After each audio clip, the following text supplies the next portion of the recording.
Welcome to PCR London Valves 2024. I'm Philippe Genereux from Gagnon Cardiovascular Institute at the Morristown Medical Center from New Jersey. I have the extreme pleasure to be with Mayra Guerrero from Mayo Clinic, Rochester, Minnesota.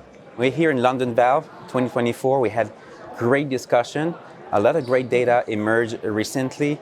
First, the early TAVR trial, then a summary of 4 randomized trials in the treatment of severe AS with no symptom, suggesting that we should treat earlier. There's a potential benefit in heart failure hospitalization, reduction of stroke, potentially mortality in some patients.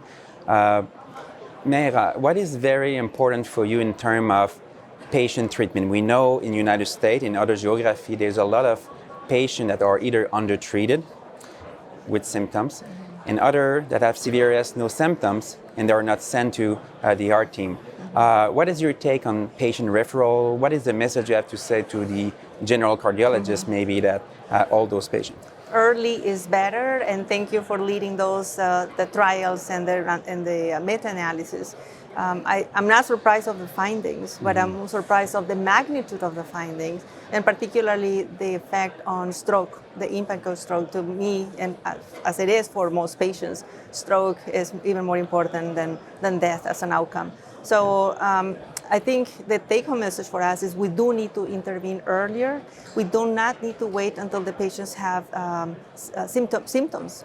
And most of them, or many of them, they are symptomatic, they just don't know it. So I think they need to be referred to us even when they have moderate AS, to clarify if it's truly moderate.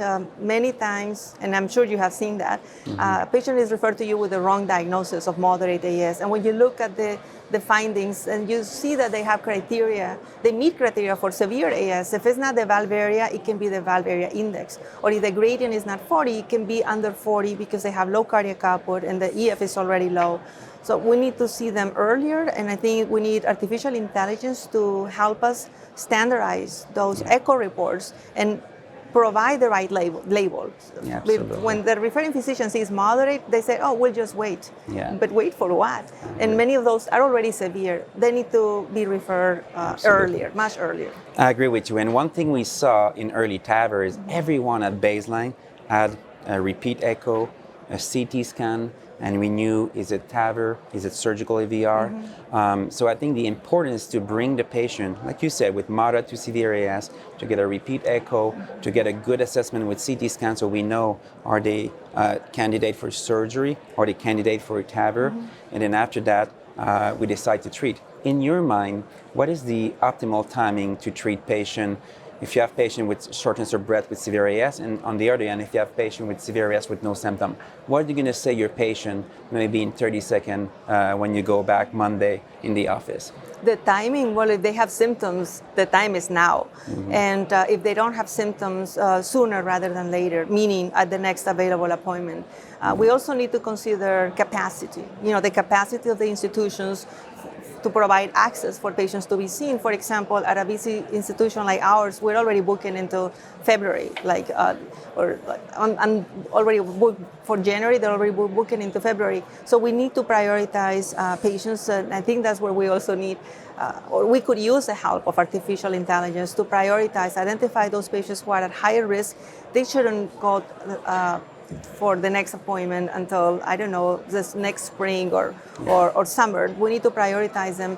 And the ones who don't have symptoms, maybe they do have time, maybe they can plan, maybe going to the wedding, that they want to go, or the graduation before they come for the procedure, but it should not be postponed until a year later. It may be too late. Well, I cannot argue more with you. And quickly, what about the patient that don't have a diagnosis yet and they may have severe aortic stenosis? Do you have some suggestion on AI help to detect aortic stenosis in the population that don't have access to an echocardiogram, for example? That's a very important question because everyone is talking about the ones who have asymptomatic severe AS or incorrectly labeled moderate AS, but how about the ones that we're not even seeing? There's no cardiologist in every single town in the world, right? There are areas, rural areas, where patients don't have access to a doctor, obviously not to a cardiologist. Then I wonder if there's a role, again, for screening utilizing artificial intelligence, screening ECG. very simple, non-invasive, inexpensive, where any machine, it can be done anywhere, and those ECGs can be referred to centers where they have artificial intelligence for analysis. And there are tools like at our center, every single ECG is analyzed by artificial intelligence, and we obtain a report: probability of aortic stenosis, probability of silent AFib, probability of heart failure, and so on and so forth, many other diagnoses. But I wonder if that's an opportunity there that can be explored at many centers. Well, I think the future is bright. So I think to summarize, the discussion at PCR London Valve 2024 was really around early intervention for CVRS no symptom in light of early TAVR, and the meta-analysis got presented and published. Also, the time is now for CVRS with symptom, promptly within 3 months at least. For patients with CVRS and no symptom, put your ducks in a row, do the CT scan, TAVR, SAVR, and put them in the queue quickly. And finally, I think there's never been a better time to be alive with aortic stenosis, with all those AI modality coming with ECG and maybe murmur detection with the phone or stethoscope. So very exciting. So from London, PCR 2024, London Valve is a pleasure. It was Mayra, Guerrero, and Philippe Genereux. Thank you very much.